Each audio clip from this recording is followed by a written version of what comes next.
Eleanor Grace had lived her entire life in a modest house, nestled between rustling trees and quiet streets. It wasn't a palace, but it was a home built on laughter, tears, long nights of stitching clothes to pay bills, and the echo of bedtime, stories whispered into the ears of her only son, Mason, widowed young. Eleanor had devoted every ounce of her energy, spirit, and warmth to raising Mason. She never remarried. She never traveled. She never truly rested. Every decision she made revolved around one axis. Her boy, Mason, was born under complicated circumstances. Her husband, Jonathan, died in a car crash just 3 days after Mason's first birthday. From that moment, Eleanor knew she had to become both mother and father, provider and nurturer. She picked up sewing jobs, cleaned homes, and even worked night shifts at a local laundry just to put food on the table and keep Mason in school. There were days she skipped meals to make sure he had enough. She pawned her wedding ring during his high school graduation week just to buy him a proper suit and shoes. But she did it all with a heart full of love, not once thinking it was a sacrifice. To her, it was motherhood. Mason was bright, gifted with charm, and a glimmer of intelligence that Eleanor believed would someday turn into greatness. She invested not just her money but her soul into his upbringing, music lessons, debate club fees, second-hand computers, anything that would edge him closer to success. When he won his first science fair trophy in middle school, she cried the entire night, staring at it as though it were the crown of a prince. Years passed. Mason went to college with Eleanor's support, taking out loans and working part-time jobs. Still, she sent money whenever she could. She sold off half of their backyard garden to a developer to make up the difference for his second semester. He barely noticed. Eleanor didn't mind. She believed he was just busy chasing his future, and she wanted nothing more than to see him build a life better than hers. When he graduated, he moved to the city, full of ambition and dreams. Eleanor still lived in the same aging house, its wooden floor creaking a little louder now, its wallpaper yellowing with time. Every time she heard from Mason's, sometimes months apart, it was as if a piece of sunlight entered her dim little kitchen. He spoke of a promotion, a new girlfriend, and once, even a plan to buy a condo. She listened, always proud, always encouraging, though she noticed his visits had become rare and short. The hugs were no longer tight. The phone calls grew shorter. Still, she told herself, that's just how young people are busy.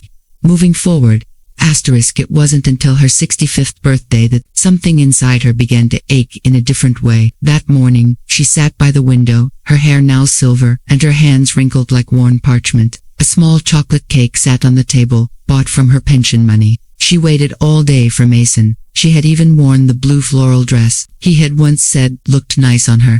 The candles melted into the frosting. The tea turned cold. Evening fell, and the phone never rang. The silence that night was louder than grief. 3 days later, he arrived unannounced. Eleanor's eyes lit up like a child's. She wrapped her arms around him, though he seemed a little distant, distracted. He mentioned something about a house he was planning to buy, said the bank wouldn't approve the full loan, said he needed to put another property as a guarantee, said he had an idea, said her house paid off, solid, worth enough could help. Eleanor blinked. You mean use this house for your mortgage? Just temporarily, Mom, Mason said, touching her hand. The bank just needs collateral. I'll transfer it back the moment everything is approved. You trust me, right? That word, trust echoed inside her. Of course, she trusted him. He was her son, her life's work. She signed the papers. She didn't even read them. He visited less after that. 1 month passed, then 2, then 5. It was a knock at the door that changed everything. A sharply dressed woman with red lips and a clipboard. Ma'am, we're here for the final inspection. You'll need to vacate the property by end of next week. Eleanor blinked in confusion. I think you have the wrong address. No, ma'am, the woman replied. This property has been sold.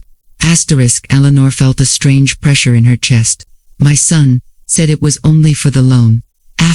The woman's smile faltered. There's no mention of that in the agreement. He sold the house, ma'am. Full sale. He signed everything. It's done.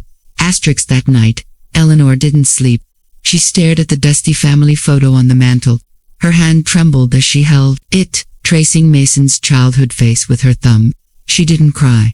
Not yet. It was as if her body hadn't received permission to grieve. She waited 2 more days, called every number Mason had ever used. All were off. She went to his old apartment. He had moved. She checked his workplace. They said he had resigned. He had vanished. Like smoke.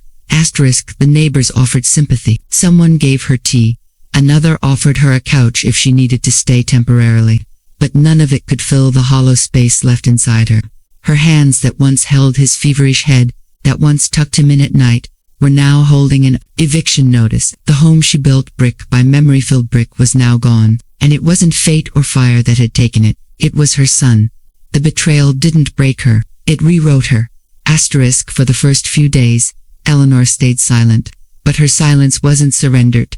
Was the beginning of something deeper. Something that brewed in the unseen chambers of her heart. A slow, methodical resolve. People assumed she would fade, that she would crumble, that she would die quietly in some community shelter. But they had no idea who Eleanor Grace truly was. They had no idea what a mother's pain could become when transformed by betrayal.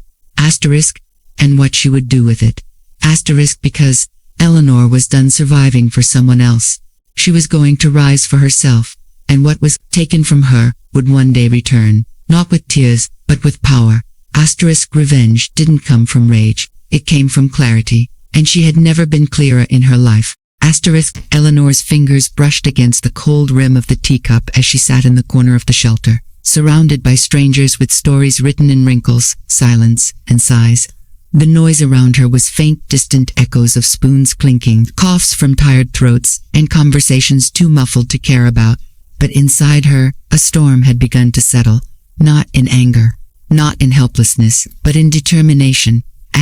She had spent the past few days replaying every moment of her life like an old film reel, the bedtime stories she told Mason, the nights she sat up sewing until her back ached, the countless times she went without so he could have a little more. She had never asked for gratitude, never expected repayment, but what he had done went beyond hurt.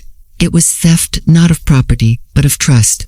And now, Eleanor had to decide whether to mourn that betrayal in silence, or to rise in spite of it. A volunteer nurse named Clara had taken a liking to Eleanor. She was in her 40s, with a soft voice and tired eyes. Clara brought Eleanor warm meals, helped her get a new coat from the donations room, and once even offered to braid her silver hair. "You don't talk much," Clara had said one day, "but you think hard. I can feel it." Eleanor smiled faintly. "Thinking is all I have left. That, and time." "No," Clara said, kneeling beside her. "You still have choices." That sentence stayed with Eleanor. Choices. She hadn't thought of her life that way for years. For so long, her decisions had revolved around Mason, what he needed, what he wanted, what dreams he could reach if she gave just a little more. Now, for the first time in decades, Eleanor was standing in the ruins of her own sacrifice. But maybe ruins were where new things began.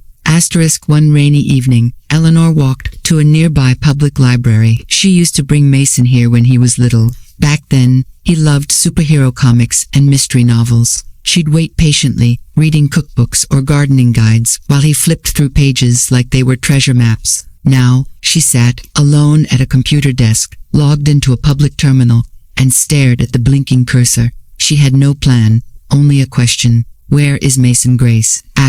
She typed his name into a search bar. Her fingers hesitated, as if by searching for him, she was inviting more pain. But she clicked enter anyway. It didn't take long. A few social media profiles. A job listing from a real estate firm. A recent photo of him shaking hands with someone at a ribbon-cutting ceremony for a luxury condo building.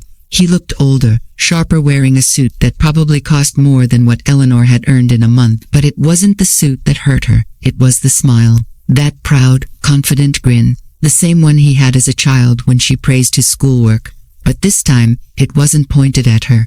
It was as if she never existed. Eleanor leaned back, in her chair. For a moment, she considered reaching out, maybe writing a letter, maybe forgiving him, but something inside her snapped quietly, not in cruelty, but in clarity. Mason had not only left her behind, he had erased her. She printed a few documents, public records, property listings, newspaper clippings. She began to piece together a trail, how he'd taken over her house, flipped it for a profit, and funneled the money into his business. He hadn't just sold the house. He had used her as a stepping stone, a transaction, a forgotten chapter.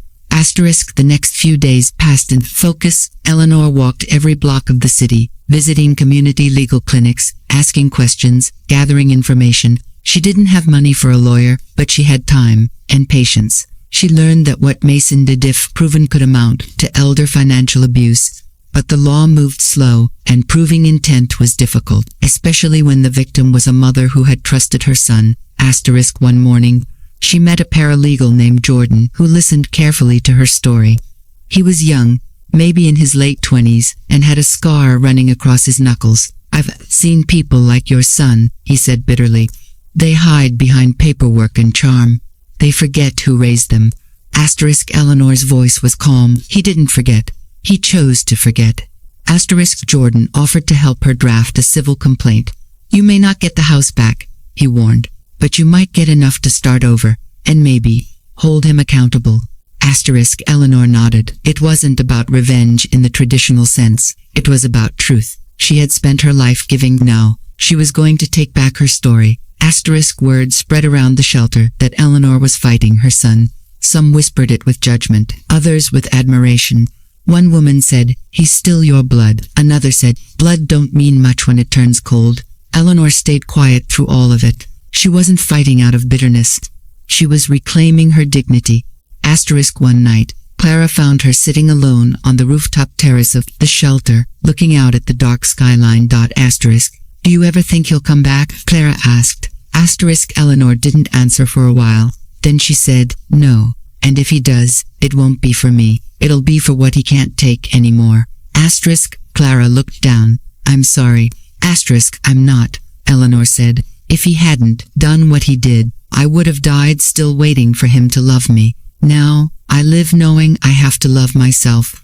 As autumn crept into the city, Eleanor began to change. She wore her new coat with pride, started helping younger women in the shelter fill out forms and apply for housing. She even started teaching sewing classes once a week.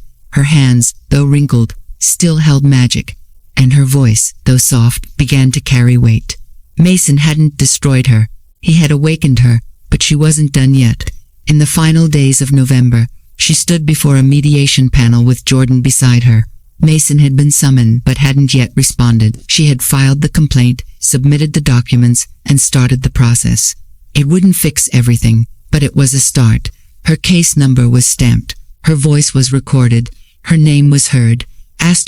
And for the first time in years, Eleanor walked out of a room not as someone's mother, but as her own woman. The wind that morning was colder than usual, slicing through the streets of the city like whispers of unfinished conversations. Eleanor stood outside the courthouse, her scarf tight around her neck, a manila folder clutched to her chest. She looked out of place among the busy commuters and suited professionals. Yet, in her silence, there was an elegance, a presence that only those who had known deep pain could carry. It wasn't defiance. It was truth. The complaint she had filed was no longer just about a house. It was about acknowledgement. For years, Eleanor had been invisible, her sacrifices, her love, her tears unnoticed by the very person she had given her life for. Now, with every signature, every document, every witness form, she was putting her story into permanent ink. It was no longer just a memory. It was evidence. Mason still hadn't responded to the court notice. The law allowed him a specific window of time to reply. Eleanor knew he had seen the notice. Jordan had tracked down a confirmed delivery to the business address Mason used, but Mason hadn't called. He hadn't sent a letter, not even a text. The silence confirmed what Eleanor had known all along. He had moved on, scrubbed her out of his life like a pencil sketch on a canvas, meant for newer, shinier portraits. Eleanor didn't wait for him anymore. Each day she attended workshops on financial literacy and housing rights. She met people who had lost far more than she had: abused wives, abandoned veterans, single mothers, and forgotten elders. In their eyes, she saw pieces of herself, people who had given love only to watch it be discarded. And yet, none of them had vanished. They had found something in themselves that the world never taught them to value: resilience. She also started writing, not in long paragraphs or polished sentences, but in fragments, memories, thoughts, observations. She scribbled in the margins of a thrifted notebook with a cracked spine. One entry simply read, "I gave him everything I never had, and he turned me into someone I never recognized." Another said, "A mother is a river, but rivers flood when the banks are broken." One afternoon, Jordan arrived at the shelter with an envelope in his hand and a rare smile on his face. "He responded," he said, handing it to her. Eleanor opened it slowly. Mason's handwriting was no longer familiar. It was rushed, slanted, almost cold. To whom it may concern, it began, distancing himself even in his first words. The transaction was legally binding and mutually agreed upon. The property was willingly signed over. All documents were reviewed. "I regret any emotional misunderstanding, but I acted within my rights." Eleanor read the letter twice. Her fingers did not shake. Her breathing did not falter. What Mason had written wasn't a defense, it was a dismissal, as if she were a contract, a formality, a shadow from his past that he wanted to fold into a filing cabinet and forget. There was no apology, no remorse, just legality. That won't help him in mediation, Jordan said, trying to be reassuring. "He's treating this like a business dispute. That's not going to sit well with the panel. We're going to push forward." Eleanor folded the letter and placed it inside her folder. But something had changed inside her. She no longer needed an apology. She had accepted that it might never come. What she needed now was something else, something deeper than legal justice. She wanted her name back. Mason had not just taken her home. He had taken her identity, erased decades of love with one signature. He had told the world, through action if not words, that she was disposable. Eleanor would no longer allow that story to define her. If he saw her as an obstacle, she would become a force. If he saw her as weak, she would become unbreakable. The next week, Eleanor attended her first city council meeting. Jordan had told her that the city was considering a bill to increase protections for elderly homeowners facing coercion or manipulation from family members. Eleanor didn't understand much of the legal jargon, but she understood injustice. When the floor was opened for public comment, she stood. Her voice wasn't loud, but it was steady. "I'm not here to tell you a sad story," she began. "I'm here to remind you that people like me exist. We're your mothers, your neighbors, your history, and sometimes we are forgotten by the very people we raised. Sometimes love is not returned. Sometimes it's sold." The room was silent. "I gave my son everything I had. He took my home, not with violence, but with a pen. And the world says it's legal, but I want you to ask yourselves, is it right?" She finished speaking, and for the first time, in a long time, the silence that followed wasn't suffocating. It was reverent. After that day, something shifted. A local newspaper reached out, asking to interview her for a feature on elder abuse and property fraud. Eleanor declined at first, but after speaking with Jordan and Clara, she agreed. The article, titled "The Price of a Mother's Love," was published a week later. It showed her photo, her silver hair tied back neatly, her eyes quiet but firm. The story was raw and intimate, and it spread faster than anyone expected. Readers reached out. Some shared their own heartbreaks. Some offered help. One woman, a retired judge, offered free legal consultation. A man who owned a printing press sent her custom notebooks for her writing. A college student even created a blog in name, uploading her quotes and reflections, calling them grace notes. Still, Eleanor didn't let the attention distract her. She knew fame could fade just as quickly as pain could surface. Her battle wasn't about popularity, it was about principle. Every day, she continued to meet with Jordan, compile her case, and prepare for mediation.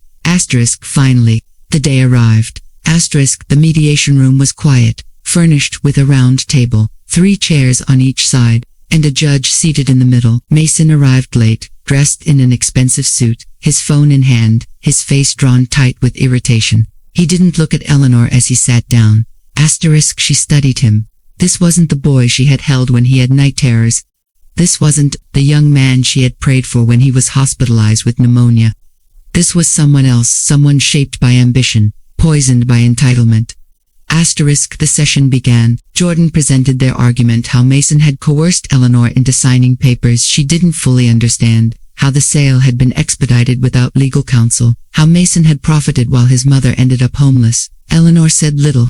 She didn't need to. Her story had already been heard, both in the paperwork and in the spaces between the lines. Asterisk, when it was Mason's turn to speak, he leaned forward and said, I didn't force her. She trusted me.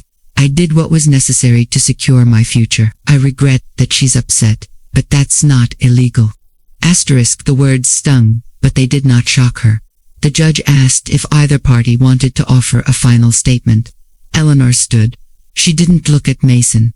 I raised my son with everything. I had love, labor, loyalty. I never asked for much in return. Just honesty, just kindness, just to not be treated like a leftover. What he did may not be illegal, but it was wrong, and I don't want my house back. I want my value recognized, by this room, by the law, and by the world, because people like me are invisible until we say, enough, and I'm saying it now. She sat down. The judge nodded slowly, making notes. Asterisk, the session ended without a resolution yet, but Eleanor didn't walk out defeated. She walked out with her head high, because for the first time in her life, her voice had echoed louder than her silence. Asterisk, later that night, Mason sent her a text. You didn't have to do this in public. She replied only once. You didn't have to do it at all. Then she turned off her phone and walked into the night air, her scarf dancing in the wind. Asterisk, Lemike. The days that followed the mediation session were cold, not in weather, but in feeling. Eleanor had expected something to stir inside her, some great sense of relief, or perhaps even victory, but instead there was stillness, not the kind that comes from peace, but the kind that comes from understanding that some wounds are meant to stay open, so the world doesn't forget what caused them. She went back to the shelter that evening without saying much to Clara or Jordan. They didn't press her. They understood that grief, like healing, was often silent. Asterisk, at night, Eleanor would sit by the window, watching the city's lights flicker through dirty glass. She thought of the first time Mason had walked barefoot, shaky, reaching toward her with both hands. That same child had grown into a man who refused to make eye contact across a mediation table. The transformation was too great to understand, even now. She kept asking herself where she had gone wrong. But deep down, she knew that question would never have an answer. People choose who they become. And Mason had made his choice. Asterisk, on the third morning after the hearing, Clara handed her a small envelope at breakfast. This came for you, she said softly. Eleanor opened it without emotion. It was a letter, typed. No name, at the bottom. No return address. Asterisk, I read about you in the paper. I am sorry for what you went through, what your son did. I want you to know you are not alone. I did the same to my mother once, and I regret it every day. I hope you find peace, even if people like me don't deserve it. Asterisk, Eleanor read the letter 3 times. Each time, her heart ached differently. She didn't know who had written it. She didn't need to. What mattered was that someone out there was haunted by their own betrayal. That meant something. It meant that not all people who forgot their mothers could forget forever. Asterisk, that day, she took a walk to her old neighborhood. Her house was barely recognizable. The new owners had painted the walls a glossy gray, installed modern gates, and even trimmed down the willow tree that Eleanor had planted when Mason turned 5.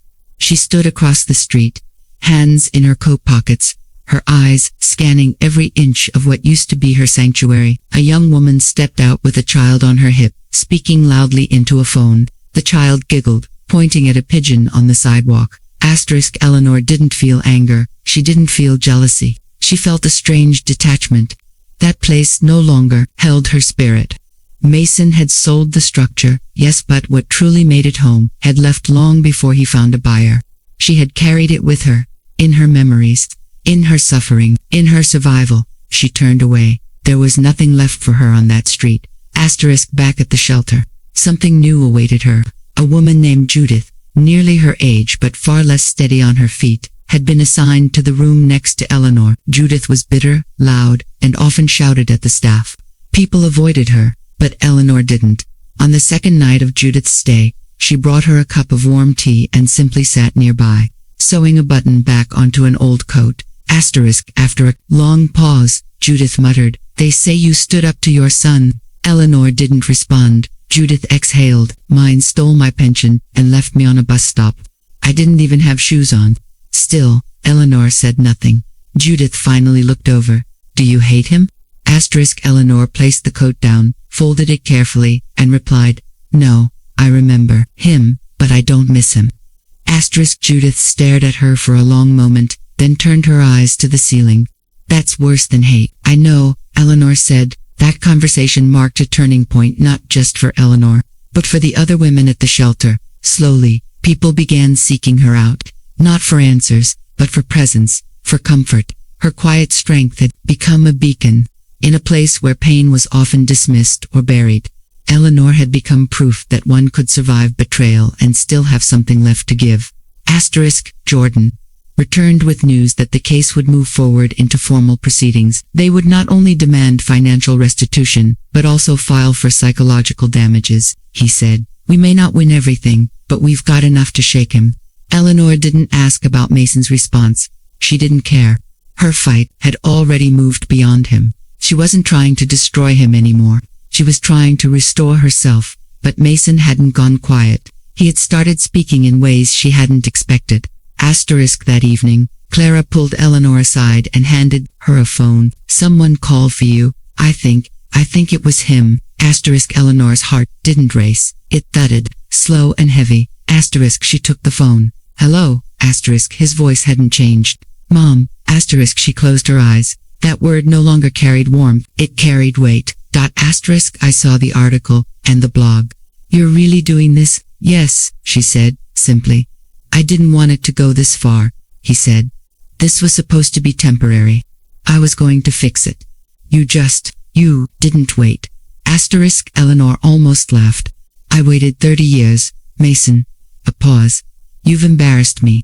I loved you, she said quietly, and you erased me. You didn't just sell the house, you sold me.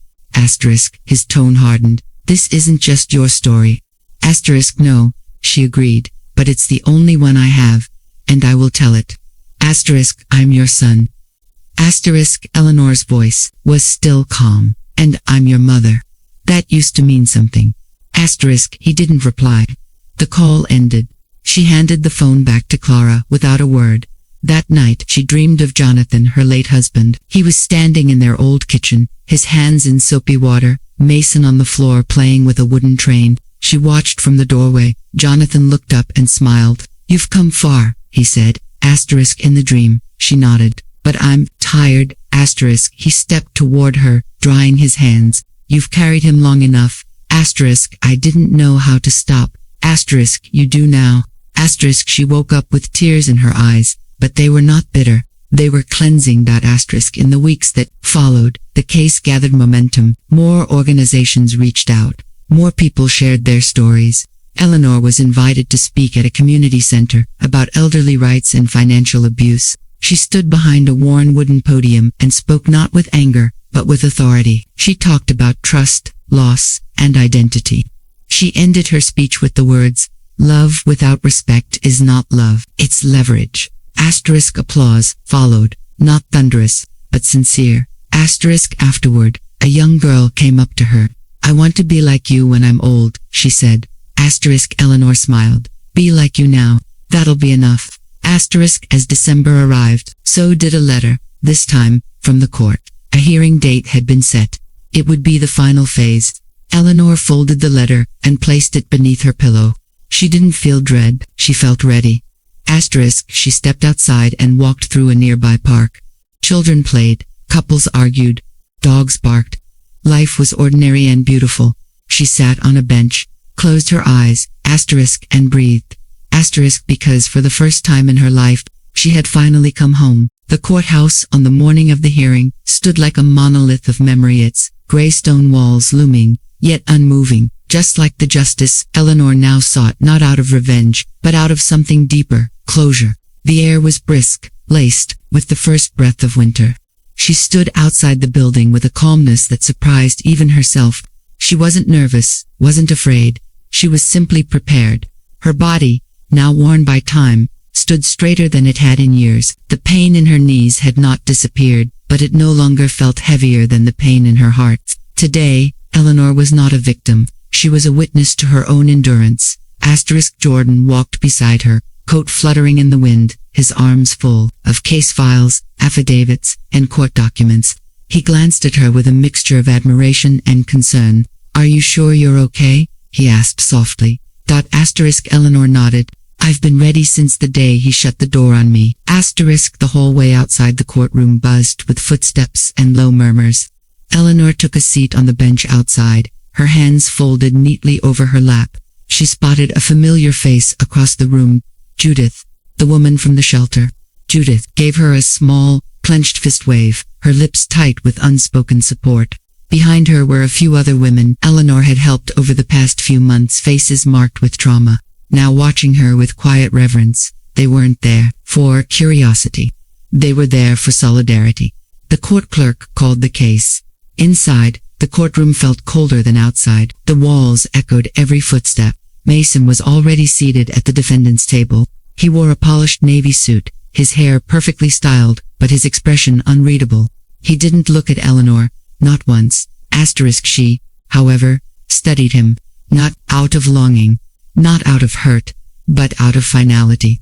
She needed to see him clearly, not as her son, but as the man who had tried to erase her.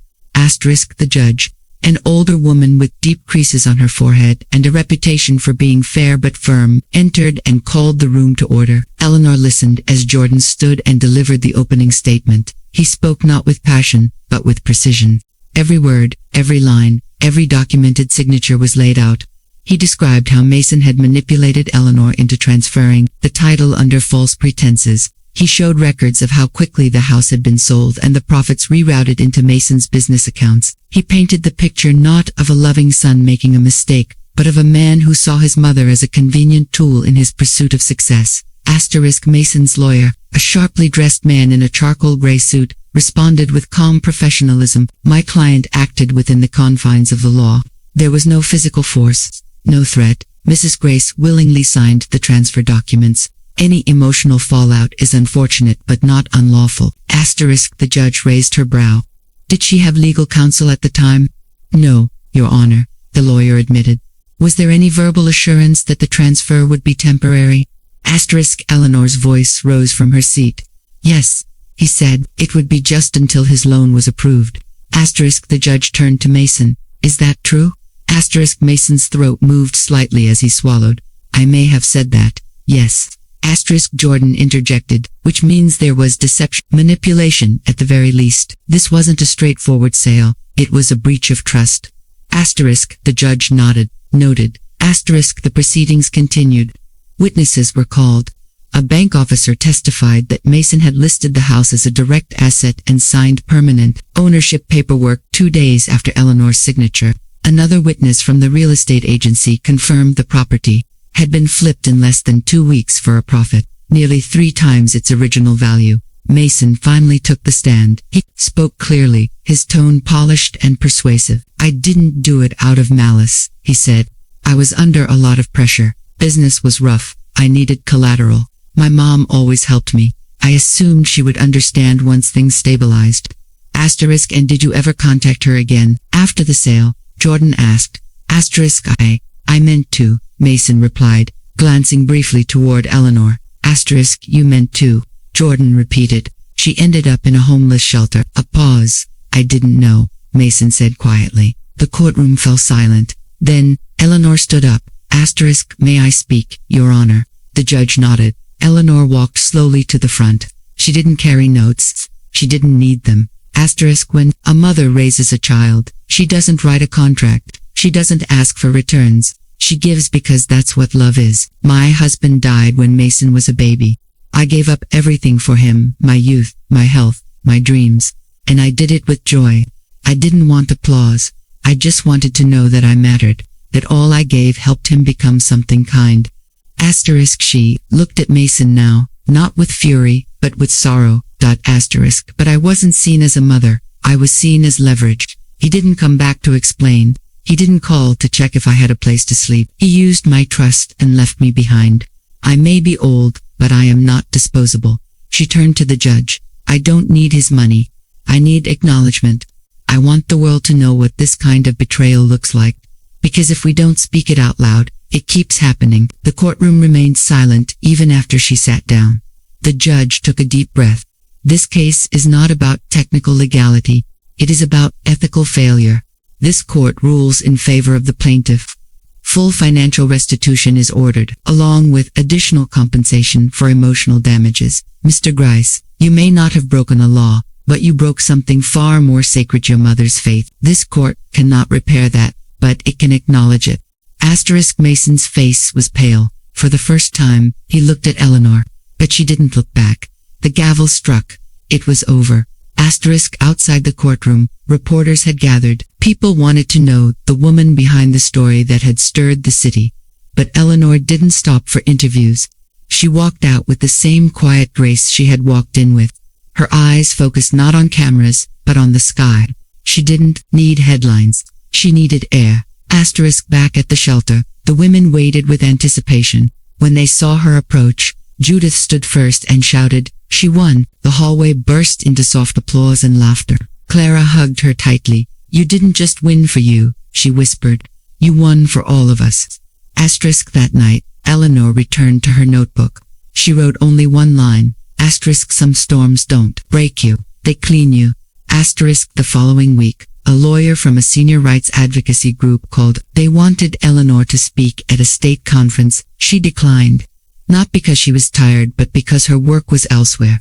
She asked instead to help write new guidelines for elder protection in homeownership laws. They agreed. With her restitution funds, she didn't buy another house. She purchased a small cottage outside the city near a quiet stream. It wasn't much, but it was hers. Every morning, she would sit on the porch, drink tea, and stitch quilts for the shelter women, still finding their way out of grief. She never heard from Mason again. And that, too, was healing. Because Eleanor didn't need closure from him. She had given it to herself. The wind whistled softly through the trees that lined the edge of Eleanor's small cottage. It was early morning, and a gentle mist still clung to the grass outside.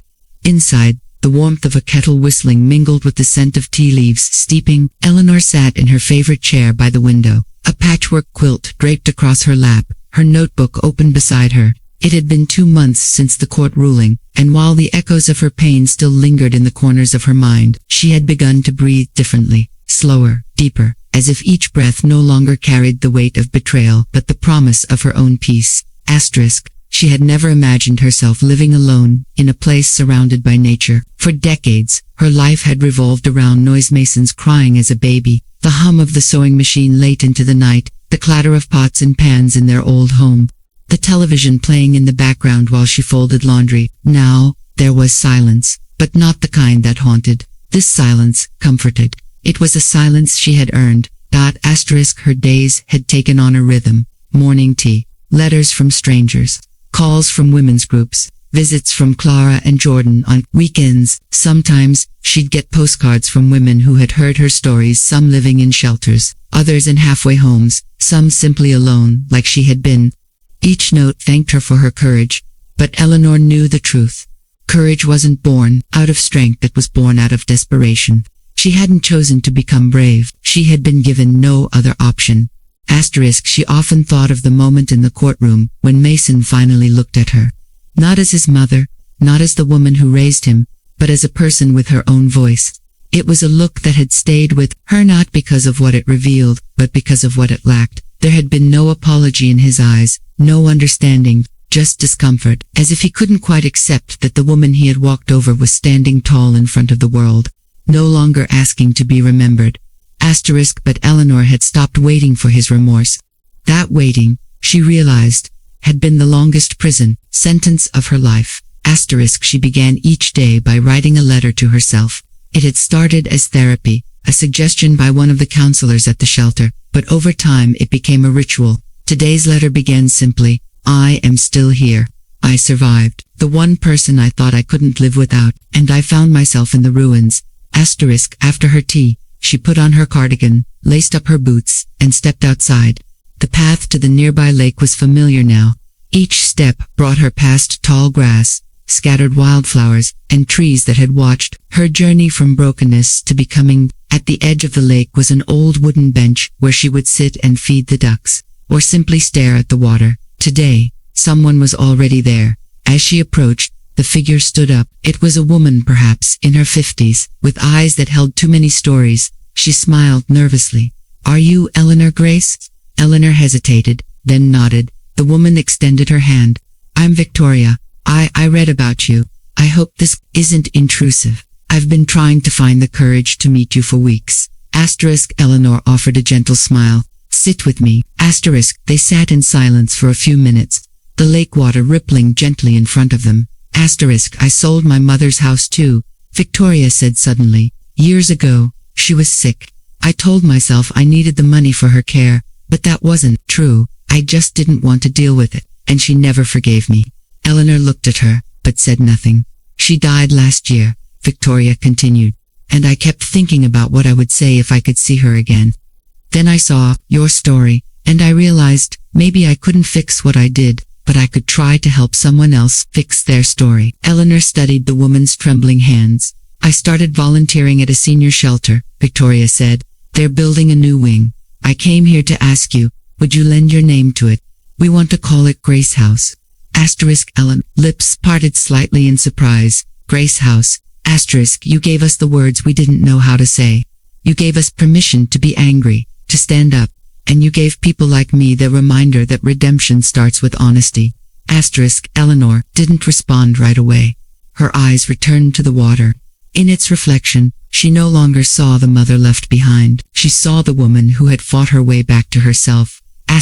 "I'm honored," she said quietly, "but only if Grace stands not for me but for every woman who gave too much and asked for too little." Victoria nodded, tears in her eyes. As the sun began to rise higher, they stood together, watching the light stretch across the lake. It was in that moment that Eleanor realized something else. Her pain had become a bridge. What was once a private ache had become a shared anthem, and in helping others heal, she had stitched something back together in herself. That afternoon, she returned to her cottage and sat at her desk, writing for hours. She wrote not just about Mason, but about the quiet forms of abandonment, birthdays forgotten, the calls unanswered, the favors that turned into debts. She wrote about the silence that creeps in after betrayal, and the strange way grief makes a home in the chest, growing roots in the ribs. She wrote about how a mother's love is not infinite but it is powerful, and how sometimes the greatest act of love is to walk away. She finished the entry with a sentence that made her hand tremble as she wrote it. "My son lost a mother, but I found a woman I never knew existed." That night, Clara called. "I have a surprise," she said over the phone. "Turn on channel 5. Eleanor rarely watched television, but she turned it on. The news segment was short, only 5 minutes, but powerful. It showed footage of the new shelter wing under construction, the large wooden sign out front that read, "Grace House, a place to begin again." The reporter mentioned Eleanor by name. Her story had inspired funding, legislation, and a growing movement across the state. Eleanor sat in silence, watching the screen. For the first time in years, she wept, not because she was broken, but because she was whole. That weekend, a letter arrived in the mail. No return address. Inside was a single photograph. It was a picture of Mason standing on a beach, alone. There were no words, just the image. A part of her chest tightened. But she didn't cry. She didn't crumble. She simply placed the photo in her drawer, under a small note that read, "I forgive you, but I won't return to you." Some things can be forgiven without being repaired. A month later, Eleanor attended the opening ceremony of Grace House. She stood beside Clara, Jordan, Victoria, and dozens of women, whose names she didn't know, but whose eyes she understood. When she was invited to cut the ribbon, she held the scissors with both hands. Not because they were heavy, but because this moment deserved her full strength. As the ribbon fell, the crowd erupted in applause, not for a building, but for a woman who had learned to live again. That evening, back in her cottage, she made one last journal entry for the day. They sold my house, but I found my home in my voice, in my truth, in my resilience. Let them take the walls. I built my foundation in fire. The cold of early January carried a different tone than the ones before. It was no longer the biting chill of displacement or loss, it was the crispness of change. The kind of cold that invited warm hands, fresh tea, and quiet reflection. Eleanor had come to love this season. It suited her, a little sharp, a little weathered, but filled with stillness and clarity. Her days now began not in grief, but in grace. True grace. Not just the name of a shelter or a house, but the kind that grows inside a person who has seen the worst and still chosen to live. Asterisk, it had been nearly a year since Mason sold her house. Asterisk, nearly a year since she had watched the home she'd built with sacrifice and sleepless nights slip away from her fingertips. But what Mason didn't know, what he could never have known, was that the house was not where her soul lived. It had lived in her resilience. It had lived in the way she still stood up after being broken. It had lived in the silence she chose to turn into power. Asterisk, that January, Eleanor began mentoring at Grace House. Once a week, she would visit and sit with women in the quiet corners of the common room. Some were young mothers, others were elderly and forgotten, and many were somewhere in between. She didn't come to preach or teach. She came to listen. Asterisk, she would tell them, no one ends up here because they are weak. They end up here because they gave too much and were never given back. And every time she said it, someone in the room would cry, not from sadness, but from recognition. Asterisk, one day, a girl named Iris came to her, barely 19, pregnant and afraid. She had been abandoned by her partner and her family. Iris had read Eleanor's story in a shelter newspaper and clung to every word. You lost everything, she said, but you still look like you've found peace. Asterisk, Eleanor smiled, gently brushing a tear from Iris's cheek. Because I stopped waiting for someone to return it to me. Asterisk, I don't think I can do this, Iris whispered. This baby, this life. Asterisk, you can, Eleanor said, because you're not starting over, you're starting different. Asterisk, that conversation stayed with Eleanor long after she left the shelter that evening. It reminded her of the countless nights she held Mason in her arms, wondering if she was doing it right, terrified of the future, unsure whether love would be enough to protect him from the world. She had raised him with love. She had poured it into his bones, and he had walked away from her as if none of it had ever mattered. But she didn't regret loving him. What she regretted was forgetting to love herself in the process. Asterisk, one morning, she received a letter, a real one, with Mason's handwriting on the envelope. Asterisk, her hands trembled not with fear, but with curiosity. She stared at it for a long while before opening it. Inside was a folded sheet of paper, short and simple. Mom, I don't know how to ask for forgiveness, or if I deserve it. Asterisk, I lost you. I know that now. I didn't just lose my mother.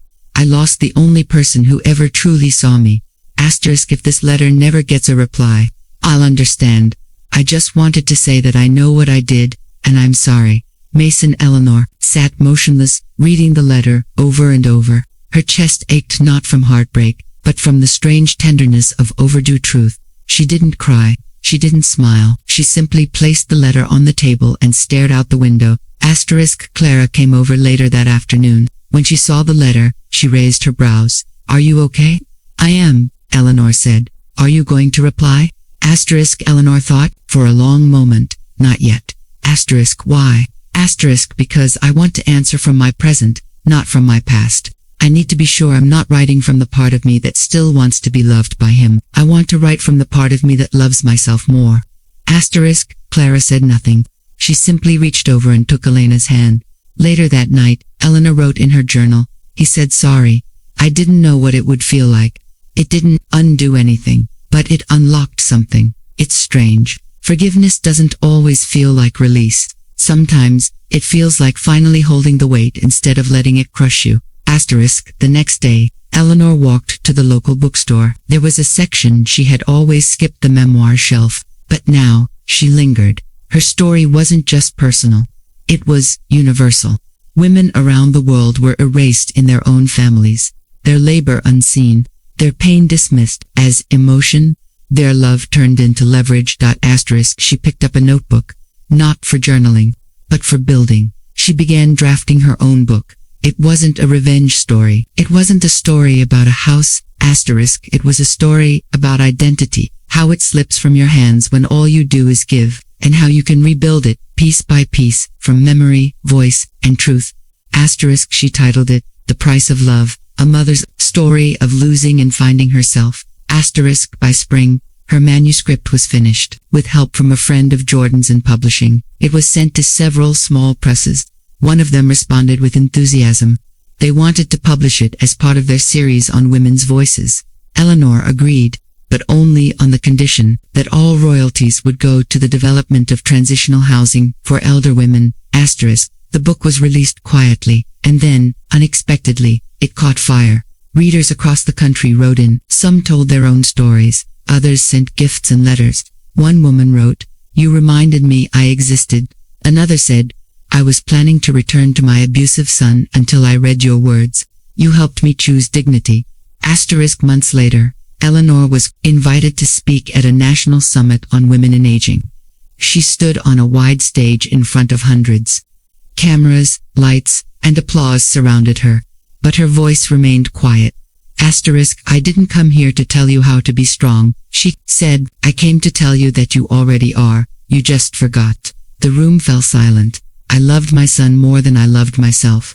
And that was the mistake, not the love, but the forgetting. We raise children with open hands, but we must remember we are not just mothers. We are women, we are people, and we deserve to be seen."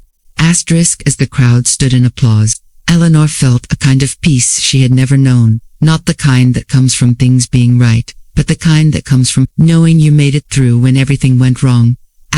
That night, back in her cottage, she sat down to finally respond to Mason's letter. Her hand hovered over the paper for a long time before she began to write. "Dear Mason, I received your letter, and I believe you. I believe that you regret what you did. I don't know what your journey will look like from here. That is yours to walk, but I forgive you, not because you deserve it, but because I deserve peace, and forgiveness is the only way to truly close the door." She folded the letter and placed it in an envelope. She would mail it tomorrow.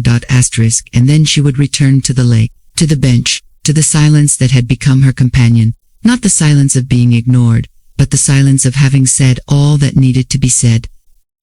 She looked around her. Cottage. On the wall hung a small wooden frame with the words, "She raised him with love." Then she rose alone. It no longer made her sad. It made her proud. Let me know when you'd like chapter 8. Or if you'd like help with a YouTube voiceover, thumbnail design prompt, story summary, or turning this into a full novel. The sun was rising slowly behind the hills, casting golden streaks across the dewy grass outside Eleanor's cottage. The sky glowed with soft hues of peach and lavender, and the early morning mist shimmered like silk stretched across the earth. Eleanor stood by the kitchen window with a cup of tea in her hand, the steam curling around her face. She had come to love these mornings quiet, intentional, without the weight of expectation. They were hers, wholly and completely. No one asked her for anything. No one waited for her to serve. And for the first time in a long, long time, she wasn't waiting for anyone either. A year had passed since she left the shelter. A year since the courtroom. A year since the world first heard her story, a story that had traveled farther than she ever imagined. Her book had become more than just a memoir. It had become a mirror for so many women who had been broken, discarded, silenced. Eleanor's face had appeared in magazines, her words quoted in speeches. But none of that compared to what truly mattered to her. The handwritten letters, they arrived by the dozens each week, from elderly mothers left behind, from daughters learning to protect their boundaries, from sons who read her book and recognized the parts of themselves they wanted to change. Some came from prisons, others from rehab centers. Many from nursing homes and safe houses. Eleanor read every single one. She responded to as many as she could, because she understood what it meant to be heard for the first time after a lifetime of being invisible. Today, though, was not just any morning. It was the anniversary of the day she had been evicted, the day Mason's betrayal had come to life in the form of a legal notice taped to her front door. She still remembered the sound of the paper tearing from the frame, the hollow space that echoed behind her after she realized she had nowhere to go. But she didn't spend this day mourning. Instead, she honored it. Every year, on this day, she returned to the city, not to the old house, but to Grace's house. She brought with her a large box of books, handmade quilts, and a journal for each woman staying there.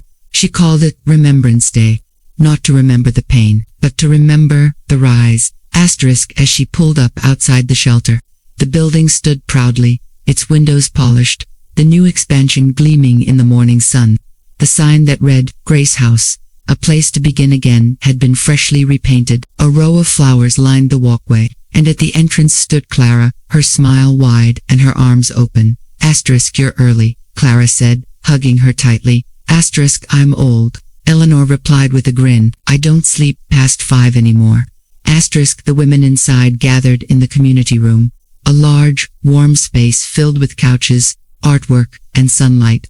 As Eleanor entered, a hush fell over the room. Some knew her story. Others had only heard whispers. But all of them looked at her as something more than a guest. She was living proof that survival wasn't just possible, it was powerful. Asterisk, she stood in front of them and took a deep breath. Asterisk, a year ago today, she began. I lost everything I thought defined me. My home, my sense of family, my role as a mother. But I didn't lose myself. I just hadn't met her yet. The room remained silent, every woman leaning in. I thought my life was over. I thought I'd become a burden. But now I understand there is no expiration date on becoming. You can become someone new at any age, in any chapter, after any storm. What was stolen from you doesn't have to stay gone. You can rebuild. And what you build after loss is often stronger than what came before. Asterisk, after the speech, Eleanor sat among the women, listening to their stories, laughing, sometimes crying with them. She helped one of them mend a broken strap on her purse. Another asked for help writing a letter to her estranged daughter. Eleanor gave her a pen and said, start with honesty. It's the only place worth beginning. Asterisk, before she left, a young woman approached her, barely 20, holding a baby no older than a few months. I named her Ellie, the girl said, smiling nervously. Asterisk, Eleanor's throat tightened. Ellie, asterisk, after you. The girl nodded. Your book helped me stay alive during my pregnancy. I wanted her to have a name that came from strength. Asterisk, Eleanor bent down and gently touched the baby's hand. She's already stronger than most. Asterisk, as the day ended, Clara walked Eleanor to her car. Do you ever miss him? She asked quietly. Asterisk, Eleanor didn't pretend to misunderstand. Sometimes, but not in the way people think. I don't miss who he became. I miss who I thought he'd be. Asterisk, Clara nodded slowly. Did he ever reply to your letter? Asterisk, Eleanor shook her head. No, but that letter wasn't for him. It was for me. Asterisk, that night, back at her cottage, Eleanor lit a single candle. Not for mourning, but for gratitude. She sat at her desk and opened a new notebook, the first page left blank for a while. Finally, she began writing. Asterisk, I survived, not just what was done to me, but who I was when it happened. I survived the woman who would have kept quiet. I survived the mother who would have begged for love. I buried her gently, and in her place, I built a woman who looks in the mirror and smiles at her own company. Asterisk, she closed the notebook and went to bed early. Asterisk, the next morning brought a letter. No return address. Inside was a photograph. Asterisk, it showed a small, run-down building clearly under construction. On the back, a note scribbled in black ink. I bought this with the money I made from selling your house. I'm turning it into a community pantry. A friend told me redemption has to cost something. I want to feel the cost. Eleanor sat still for a long time. There were no tears, only a deep exhale. Maybe it wasn't closure. Maybe it wasn't enough. But it was something. Later that week, she visited the lake, a same bench, the same breeze. Only now, the woman who sat on that bench was whole. Not in spite of the betrayal, but because she had faced it. Asterisk, she watched the ripples dance across the surface, the way the light touched the water. Asterisk, and for the first time, she whispered the words she once thought she'd never say. Asterisk, I'm proud of me. Because Eleanor Grace had raised a son with love. But more importantly, she had raised herself from ruin. And that was the greatest love story of all. Asterisk.